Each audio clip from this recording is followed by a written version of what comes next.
Ketika saya nangani Pak Gubernur Sumatera Utara, Pak Gatot, saya diancam akan ditembak. Ketika saya dukung Pak Jokowi, saya juga, rumah saya mau diserang, katanya oleh FPI. Ketika saya bela Pak Muldoko di Demokrat juga, banyak tekanan-tekanan yang saya terima.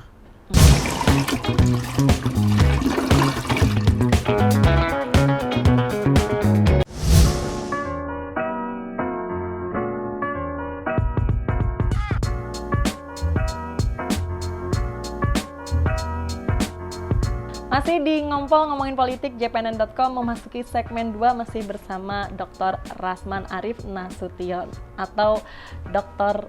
Ran. Dr. Ran, sebenarnya kita pengen tahu banyak. Ini kan Dr. Ran sudah menangani banyak sekali kasus di Indonesia, mulai dari kontroversi sampai yang heboh begitu. Kalau boleh tahu, kenapa sih Dr. Ran memilih sebagai pengacara? Kenapa bukan seorang politikus atau yang lain? Ini yang perlu masyarakat tahu. Jadi saya ini kan dulu waktu sekolah, ya saya betul-betul diuji oleh Allah. Ayah saya itu seorang ulama kampung, dia hafiz Quran, tapi hidupnya ya pas-pasan. Kami itu setahu saya 9 bersaudara. Tapi yang 2 lagi saya nggak kenal, karena saya anak terakhir. Ketika saya SD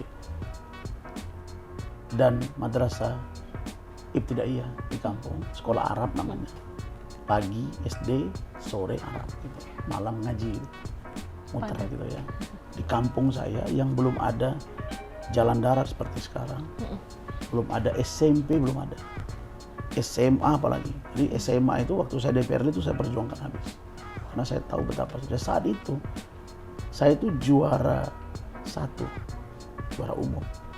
Juara 1 di SD, juara 1 di ibtidaiyah. Nah, saya anak terakhir. Saya kan tidak tahu masalah harta, biaya. Nah, jadi saat itu saya nggak paham. Tapi yang pasti saya belajar. Pakai lampu teplok, pagi-pagi hidungnya hitam, dibersihkan. Saya bros gigi pakai sabut kelapa. Serius. Tamat SD, tamat ibtidaiyah. Kan dua-dua juara umum nih. Saya yang gelisah itu bukan saya. Yang gelisah itu bukan ayah saya, bukan emak saya, bukan abang saya, bukan kakak saya. Tapi kepala sekolah yang 2 ini. Mereka berdua ini rupanya sudah janjian. Ini anak ini harus kita sekolahkan. Akhirnya karena saya ulama, dia istikharah katanya. Besoknya langsung mak saya dipanggil, dipanggilnya lagi guru yang tua tadi, kepala sekolah. Dia bilang, ya sudah, saya sependapat dengan kalian. Saya tahu anak saya ini belajar terus. Oke, saya hijrah. Nah, ini hijrah. Berangkatlah kami. Naik kapal ke Sibolga, terus kasih dimpuan namanya. Saya masuk ibtidaiyah di saat masuk madrasah Sarawiyah. Saya ikut membantu orang tua sambil jual ayam, jual sembako dan lain-lain. Sampai saya madrasah aliyah tamat, sampai saya kuliah terus saya jual koran. Kemudian saya jadi guru ngaji di sekolah, guru ngaji di rumah-rumah. Seperti itu. Sampailah sekarang. Jadi saya masuk di situ, akhirnya saya bisa lanjut. Kemudian sampai Malaysia, pulang, terus saya pulang dari Malaysia, saya diminta oleh Bupati Pak Amru Daulay untuk menjadi staf ahli. Dulu namanya staf ahli. Sekarang staf ahli itu dalam peraturan baru tidak boleh, itu harus PNS. Nah, saya diminta staf ahli, sekarang namanya staf khusus. Diminta Pak Bupati karena dia lihat di koran saya menulis tentang politik Melayu Islam ini. Dipanggil, datanglah saya ke rumahnya. Saya ini masih program dokter, Pak. Oh udah, kamu ikut aja. Ikutlah saya. Sampai di sana saya nggak tahu apa-apa, disuruh masuk Golkar, kasih kartu, tahu-tahu dicalonkan jadi anggota DPRD, terpilih. Periode pertama, periode kedua lanjut. Nah, di sini ada sedikit masalah. Saya bertengkar dengan keponakan yang istrinya itu keponakan kandung saya. Anak dari kakak saya. Kak. Dan mereka ini tinggal di rumah saya. Mereka lari kawin dari rumah saya. Nah, saya nggak marah persoalan lari kawinnya, kita urusi. Cuma ya marah, saya marah, kenapa begini caranya kan gitu. Saya marah dong, tinggal di rumah saya ternyata pacaran, naksir. Tapi saya tahu nih, itu mungkin udah saya kawin aja nih ponakan Pak Rasman nih. Dia pimpinan DPRD, dikenal, pasti sayang nih. Tapi di balik itu, tentu ketika dia menjadi PNS, saya sebagai seorang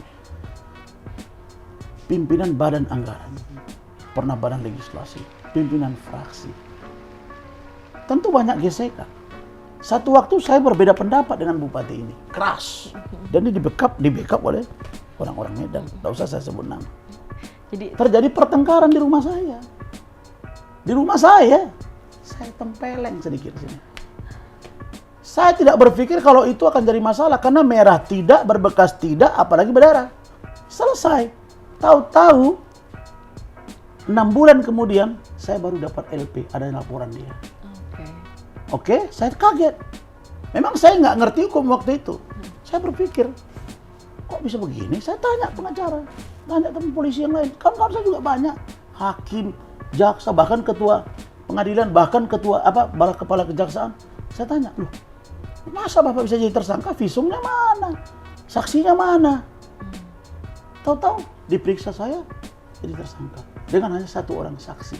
Yang itu pun ponakan saya yang penuh dengan rekayasa. Tapi saya hadapi itu. Dan saya dalam hati berontak. Makanya saya bebas di situ. Hanya saya dikasih denda. Mereka banding. Saya nggak ngerti. Karena di belakangnya ada permainan. Jadi triggernya tahu-tahu dari divonis situ saya ya? 3 bulan. Kemudian saya kasasi lagi. Saya nggak ngerti. Tahu-tahu diputus. Tetap menguatkan 3 bulan. Tanpa ada perintah masuk tahanan. Amar putusannya. Nah, saya berpikir ini sudah selesai, ya paling sudah lah. Begitu saya pegang Pak Budi Gunawan, meledaklah kasus ini. Masuklah saya. Nah, saat itu, sebelum saya bermasalah jadi lawyer, saya udah berpikir, kok begini hukum Indonesia? Dan banyak orang-orang lain yang saya lihat di daerah itu, yang maaf ya, dipermainkan oleh penegak-penegak hukum. Saya berontak, langsung saya cari. Oh kalau begitu saya masih ambil kuliah hukum ini. Nah, berdasarkan instrumen, pengalaman empirik dan pengetahuan yang saya dalami, saya langsung menggabungkan teori keilmuan, ilmu hukum dengan praktek. Saya belajar, saya ikut ILC 1,5 tahun. Benar nggak? Saya mendirikan Indonesia Constitutional Law, Icon Watch. Saya mulai bergabung di beberapa media. Ya, saya bentuk jati diri saya. Kalau begitu, saya harus menjadi panglima dan pendekar hukum untuk Indonesia. Itulah yang saya lakukan hari ini. Maka saya, ketika SD, ketika SMP, saya pernah tidur di lantai tanah. Dan alas kepala saya itu adalah kopor kami, dengan mak saya, dan mak saya itu digigit lipan. Karena kita benar-benar dengan tanah, plastik kecil yang koyak-koyak. Saya merasa hukum ini tidak adil. Nah, karena itu saya berprinsip, atas dasar taruhan apapun, saya mau menegakkan hukum. Karena saya sepakat dengan filosofi hukum, yaitu fiat juristia, ruat solum. Tegakkan hukum meski langit runtuh sekalipun. Sepanjang itu, karena keberanian mental, saya tidak akan mundur dan tidak akan pernah malu. Dan alhamdulillah anak saya semua tidak ada masalah. 8 anak saya semua terdidik. 2 calon dokter, 1 SMA, 2 tahun lagi mau dokter, 3 pesantren, 1 SD kelas 5, paling kecil kelas 2. Semuanya alhamdulillah baik-baik saja. Selama menjadi pengacara, kan sudah menangani banyak kasus. Kasus apa yang paling berkesan bagi Dr. Ran dan mungkin paling menantang? Boleh diceritakan? Ini, rakyat merdeka, 1000 PSK telanjang akan melawan penggusuran. Kenapa itu? Itu yang paling menantang, Kalijodo. Bagaimana? Karena berhadapan dengan orang yang menurut saya, dalam dugaan saya nih, rada-rada miring. Ahok, gubernurnya. Nah, ini dugaan saya ya, saya nggak nuduh dia. Menurut saya ya, manusia stres. Dugaan saya, kenapa? Tiap hari marah-marah. Saya ini tukang marah ini saya. Tapi nengok Ahok saya ngeri. Ngerinya bukan apa? Bukan saya takut, ini gawat, ini tiap hari marah. Tapi itu pula tidak ada darah tinggi. Ketika kasus Kalijodo datang ke saya, ini kan saya melihat bahwa Ahok ini ada muatan politis dalam tanda kutip untuk mencari simpati rakyat. Kok ujuk-ujuk ini orang persoalkan Kalijodo harus digusur dengan alasan RTH, ruang terbuka hijau. Sementara tidak ada komunikasi, sosialisasi yang dibangun ke masyarakat. Ujuk-ujuk kasih peringatan. Pakai Satpol, pakai Polda. Waktu itu Dirkrimumnya Krisnamurti, sampai kami bertengkar dengan Krisnamurti. Malam-malam setelah saya live di TV, Jak TV, bersama Anton Medan, almarhum, saya mendoakan beliau mudah-mudahan lapang di kubur. Bang Anton tuh sudah sudut-sudutkan saya di situ. Padahal saya belum jadi kuasa hukum. Ternyata itu sudah jadi perhatian. Saya waktu itu belum ngeh kalau Kalijodo lagi dibidik gitu. Saya asik dengan urusan saya karena kasus-kasus lain. Tahu-tahu datang telepon ke saya, Pak Rasman bisa nggak ke studio? Ini ada kasus Kalijodo. Live lah. Baru saya buka, ada. Saya suruh staf coba dia. Kalijodo, kenapa kan? Oh, situ Anton Medan. Katanya itu sahabat Ahok. Oh, dia bela Ahok mati-mati. Oh, saya marah. Tidak begitu caranya, begini-begini. Pulang dari situ saya dihubungi oleh Daeng Aziz. Gengnya Kalijodo, katanya. Ketemulah kami. Dan orang berpikir, saya banyak dapat di situ karena di situ uang bisa satu malam berapa puluh miliar. Katanya ya. Saya cek di dalam tidak seperti itu. Dan saya nggak terima 1 rupiah pun. Walaupun banyak yang menawarkan saya, Pak, Mercedes-Benz menunggu Bapak di belakang. Yang penting Bapak bantu kami. Kok tidak tahu. Saya bukan urusan prostitusinya. Di situ ada 3.000 jiwa. Prostitusi hanya 400. Dari 400 itu 250 HIV AIDS. Saya investigasi. Saya bilang, hei gubernur, di sini ada 400 PSK HIV AIDS. Tolong kau selesaikan ini. Bawa dinas kesehatan cek obati, nanti menular. Itu nggak direspon. Terus saya lihat di dalam ada masjid. Saya tengok ada gereja. Kok digusur ujuk-ujuk? Itu loh. Jadi pasti cari simpati. Jadi saya tambah tertantang di situ, apalagi dia bolak-balik. Dan Aziz kan pengacaranya top, Saudara Rasman. Loh, ini orang kayaknya nantang terus. Ya udah, jadilah kita main ribut di situ. Tapi saya bilang, kamu boleh berkuasa hari ini, tapi Kalijodo harus kau perhatikan hidupnya. Dan memang mereka dibuktikan dikasih tempat tinggal apa. Tapi itu tentu tidak semua. Jadi yang paling tertantang, kenapa saya bilang tertantang? PSK ini ngomong sama saya, Pak Rasman, kami siap telanjang hadapi dia ke sana, kami akan demo. Oh, ditulis siap telanjang. Saya melarang. Kebayang nggak sama kalian kalau ke DPRD, sama ke kantor Ahok telanjang 1.000 orang? Kan mereka 400 anaknya. Itu loh. Nah, ditulislah begini, itu saya sibuk ngurusinya, dan dibilang Rasman, akan membuat porno aksi, ya yang pendukung-pendukung Ahok waktu itu saya santai aja. Tapi yang pasti endingnya bagus dan mereka baik dan kita sekarang berkawan sama Ahok. Ketika saya masuk di tim pendukung Pak Jokowi, salah satu jubir pertama nanya, gimana dengan Ahok? Emang kenapa dengan Ahok? Itu menantang. Nah, beberapa kasus ini kan dokteran juga memilih beberapa kasus yang kontroversi dan melibatkan banyak orang begitu. Seperti salah satunya kasusnya Dr. Richard Lee. Apa memang dokteran sengaja memilih kasus ini, menerima menangani kasus ini? Apa bagaimana? Saya alhamdulillah tidak pernah cari-cari kasus. Itu yang saya syukuri. Tidak pernah cari kasus. Jadi memang mereka dipilih, yang ya? Cari saya. Dr. Richard ini, dia nelpon saya sedang berada di Medan, akan berangkat ke Pekanbaru. Dan sudah teragenda 2 hari kemudian saya ke Palembang. Dan dia tinggal di Palembang. Memang saya nangani banyak klien klinik kecantikan. Tapi nama Richard sudah sering saya dengar. Tapi saya tidak pernah lihat fotonya sekalipun. Karena ibu-ibu yang suka, anak saya, istri saya, Dr. Richard, gitu kan. Oh, itu aja saya. Kalau saya nangani banyak, tiba-tiba masuk telepon. Bang, saya Dr. Richard ini. Ada apa? Bang, saya begini-begini di Polda, ceritalah. Nggak baik saya ceritakan ini. Terus, saya minta abang jadi kuasa hukum saya. Masalahnya apa? Ceritain lagi. Oh gini aja, saya mau berangkat ke Pekanbaru besok. Terus 2 hari kemudian saya ke Palembang. Oh, iya bang, tadi saya hubungi. Besoknya nelfon, bang enggak, saya berangkat sekarang juga. Kemana? Ke Pekanbaru. Lo kan nunggu 2 hari. Enggak bang, saya pengen cepat. Ada apa sih? Saya bilang. Saya langsung sering. Ya bang, pokoknya datang. Memang saya nyampe Pekanbaru, dia nyampe juga Pekanbaru. Dia kejar saya ke hotel, langsung lah kita saya masih pakai sarung-sarung. Saya itu pakai malam pakai sarung karena kita orang sekolah agama. Kebiasaan saya sarung. Kita ngobrol, cerita semua. Saya tanya, kasusnya begitu ya? Ada masalah dengan Kartika Putri? Oh iya. Oh, terus? Ya sudah, saya tangani. Nah, saya datang ke Polda Metro, ketemu, saya jumpai ini ada masalah apa? Ya sudah, clear ya. Oke, berarti kita tunggu. Dia bilang dia ada laporan di Polda Sumsel, Sumatera Selatan. Saya datang, oke. Mulailah saya bilang, ribut di media, ya kan?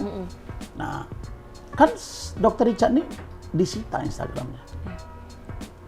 Nah, setahu saya memang yang disita itu kan tidak boleh dibobol, tidak boleh diduplikasi, tidak boleh dihack. Tapi menurut polisi tiba-tiba ada duplikasi. Saya lagi di Semarang. Tiba-tiba jam 7 pagi, saya masih ingat. Bunyi telepon berkali-kali, tapi bukan nomor Richard. Ya karena saya masih ngantuk apa gini. Saya angkat, halo. Bang, Dr. Richard bang, kenapa? Saya bilang. Ini Polda Metro datang bang. Mereka mau bawa saya, mau nangkap. Masalah kamu apa? Orang saya tahu, kasusnya belum naik sidik, belum tersangka, bagaimana ceritanya diambil. Nah, sampailah polisi di situ, ada namanya Charles, cerita bertelepon dengan saya. Nah, ini kan nggak baik saya cerita karena sudah selesai. Tapi endingnya, akhirnya Dr. Richard ini dibawa seperti dipaksa gitu. Sehingga bereaksilah saya. Bahkan sempat viral video. Kenapa saya bereaksi? Karena menurut saya tidak pantas cara itu. Bukan saya mengatakan Dr. Richard benar, tidak. Pelanggaran pidana tetap, tapi cara memproses seseorang yang katanya ditangkap harus melalui prosedur. Kapan dia diperiksa, mana barang buktinya, apakah dia harus dibawa paksa? Mungkin karena dia melarikan diri, atau bahkan menghilangkan barang bukti. Ini kan enggak. Hanya gara-gara itu. Nah, makanya. Tapi itu malam itu juga selesai, beliau keluar kasusnya. Nanti kita lihat seperti apa, apakah lanjut ke meja pengadilan atau tidak. Ya mudah-mudahan kita harapkan bisa selesai dengan baik. Aman di polisi, aman di Dr. Richard Lee, dan baik buat Kartika Putri. Saya ini dari awal sudah minta dengan Kartika Putri mau berdamai. Dan informasi yang saya dapat pun mulai dari kemarin sampai hari ini, sepertinya akan ada arah perdamaian. Saya senang. Dari beberapa kasus yang dokteran tangani, kan nggak jarang juga balik ke dokteran mendapatkan hujatan kanan kiri dari masyarakat. Apa yang dilakukan dokteran untuk bisa menguatkan diri sendiri begitu? Oh pastilah, kita dapat cemoohan, netizen. Ya itulah, bolak-balik pidana itu, mantan narapidana. Ya saya senyum saja, Bung lihat aja saya kasus apa gitu, korupsi enggak apa enggak gitu. Nah bahkan itu ada Ahok itu, komentar tuh, ketika buronan kejaksaan menjadi pengacara ngetop, Ahok bilang lumayan 3 bulan. Begitu Ahok masuk 2 tahun, saya bilang lebih lumayan. Pernah dapat ancaman-ancaman gitu nggak dokter? Sering. Boleh diceritain sedikit? Oh banyak. Ketika saya nangani Pak Gubernur Sumatera Utara, Pak Gatot, saya diancam akan ditembak. Ketika saya dukung Pak Jokowi, saya juga rumah saya mau diserang katanya oleh FPI. Ketika saya bela Pak Muldoko di Demokrat juga banyak tekanan-tekanan yang saya terima. Ya biasanya yang banyak tekanan itu kalau berbau-bau politik dan organisasi besar dan atau pejabat-pejabat yang besar. Kalau artis mah nggak ada. Cuma di kasus Kartika Putri dengan Dr. Richard ini kelihatannya ada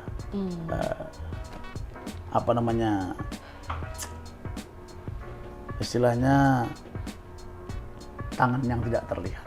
Dokteran kan dekat dengan orang-orang politikus, dengan lingkungannya yang mungkin saja dokteran bisa diseret atau diajak untuk bergabung dengan parpol. Kira-kira tertarik nggak kalau misalkan diajak bergabung ke parpol? Saya sekarang belum mikir ya, saya udah pernah di parpol, pernah di DPRD, caleg.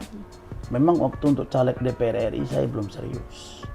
Karena saya tahu kalau mau serius itu menang tuh bagaimana caranya saya tahu. Bukan suap, bukan kompak-kompak KPU, bukan, tapi caranya. Tapi semakin hari kelihatannya saya, keluarga saya, istri saya, anak saya, mereka bilang, udahlah, lebih enjoy sekarang. Tetap ngetop kok, gitu kan, tetap dihargai kok, tetap dihormati kok. Kita nggak ada risih-risihan. Mau orang kirim lawyer fee kita berapa M pun nggak ada masalah. Tinggal kita selesaikan saja pajak-pajaknya. Nah, karena di meja sebelah kiri saya itu ruang rapat itu. Situ sudah bertabur tuh. Baik menteri, baik mantan menteri, maksud saya mantan menteri, baik anggota DPR, gubernur, bupati, pengusaha, artis, itu bertabur. Baik yang ketawa dan menangis di situ banyak. Dan di meja kamu ini banyak yang menangis juga, suami istri. Saya melihat kasus mereka, terutama KPK, itu tidak sama dengan diekspos di media. Almarhum Sultan Batugana, disebut dia korupsi APBN 1 T lebih. Faktanya di persidangan, 50 juta uang THR. Jadi, banyak hal. Bupati Rokan Hulu, mau dilantik, keluar status tersangka di KPK, nggak jadi dilantik. Masuk saya, akhirnya dilantik. Diperiksa di KPK, ditahan. Di persidangan, bebas. Banding, kasasi, divonis 4 tahun. Bupati Rahul Suparman tidak terima 1 rupiah. Hanya dengan kata-kata. Ketika waktu itu Anas Makmun, Gubernur Riau, tangkap KPK, tapi bukan gara-gara kasus KPK ditangkap Anas Makmun, bukan gubernurnya. Suparman ini adalah ketua DPRD waktu itu, anggota DPRD Riau, ketua Golkar Kabupaten Rokan Hulu yang mencalonkan diri jadi bupati. Nah, karena dia dekat dengan ketua Golkar Anas Makmun yang juga gubernur, ditanya, Suparman, Ananda, itu besok rapat APBD, udah beres nggak? Sudah ya, dia manggil ayah. Sudah ya, sudah beres, sudah aman. Kalimat aman itu jadikan dia tersangka. Bayangin, saya udah protes di situ. Dan memang bebas di pengadilan negeri di Pekanbaru. Dan saya ikut di situ. 2 kali saya kalahkan KPK, bukan sekali. 1 pra peradilan Budi Gunawan, yang kedua Suparman. Nah, tapi mereka kan kasasi. Mungkin Pak Artijo Alkosar almarhum mungkin melihatnya beda. Dihukum ya. Kan kasihan, 4 tahun dia. Nah, jadi kondisi ini ya menurut saya penegakan aspek hukum kita perlu diperbaiki dan kasus-kasus kedepannya ya kita perhatikan begitu. Baik, terima kasih sebelumnya Dr. Ran sudah meluangkan waktu kita untuk bisa wawancara di program Ngompol Ngomongin Politik JPNN.com. Itulah tadi perbincangan kita panjang tentang sisi lain dari hukum kita di Indonesia. Dan semoga Ngompol kita kali ini dengan Dr. Ran bermanfaat. Kita jumpa lagi di Ngompol minggu depan tentunya dengan narasumber yang juga nggak kalah seru. Saya Tika Biantoro dan Dr. Ran mohon pamit. Sampai jumpa di Ngompol selanjutnya. Terima kasih.